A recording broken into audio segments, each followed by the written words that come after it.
Next question says, according to a dynamic aggregate demand, aggregate supply model, what is the most common cause of inflation?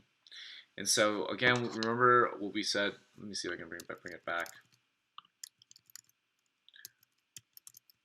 So we had our aggregate demand, aggregate supply model, and it says, what is the most common cause of inflation? A, there's too much spending in the economy, increasing at a faster rate than total production. B, the increase in aggregate demand is greater than the increase in the long-run aggregate supply. C, rise in the input prices, and D, all of the above. And so what we have on the right is a dynamic aggregate demand, aggregate supply model that we drew earlier. And basically saying what causes inflation. And in terms of this model, inflation is referred to at any point in time where a change causes prices to increase, right? And so looking at the answer choices, A says there's too much spending in the economy, increasing at a faster rate than total production. Well, that implies what we would think of as a expansionary gap, right? If we redraw, if we want to redraw one of these.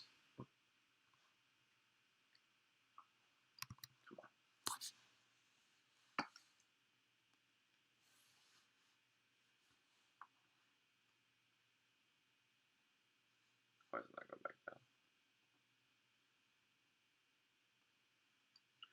So we have long-run aggregate supply. Let's say it was over here in long-run aggregate equilibrium, and then we can say maybe there's too much spending in the economy increasing at a faster rate than total production. So that would imply demand is going up because there's too much spending, and therefore we would see a price increase from here to here. That is inflation. And so that is one reason that inflation might happen, because we see only spending is increasing, but total production from the long-run aggregate supply curve is not changing, and the short-run aggregate supply curve is not changing as well. So that's one way that inflation can occur. We see that one of the answer choices is all of the above, so let's check the other ones. B says the increase in aggregate demand is greater than the increase in the long-run aggregate supply, and that's the same thing that is happening here. This increase in aggregate demand is not being met by an increase in long-run aggregate supply, and therefore we see this price increase happening, so that's true. C says a rise in the input prices, and so we can imagine, okay, well, in that case, what we might see happening is something like this. We have the long-run aggregate supply curve.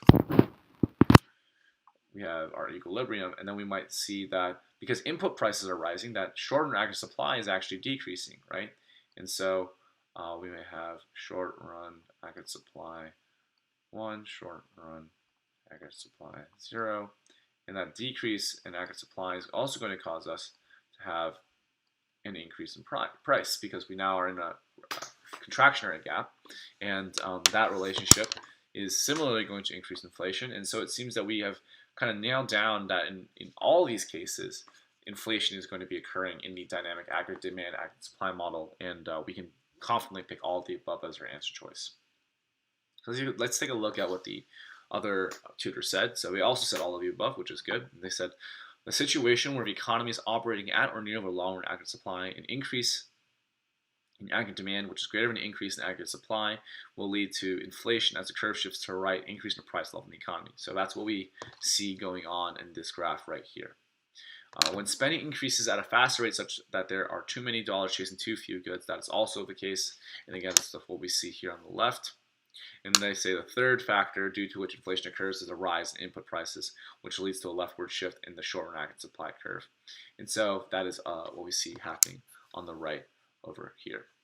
So yeah, this kind of hits the nail on the head, and we can say, great,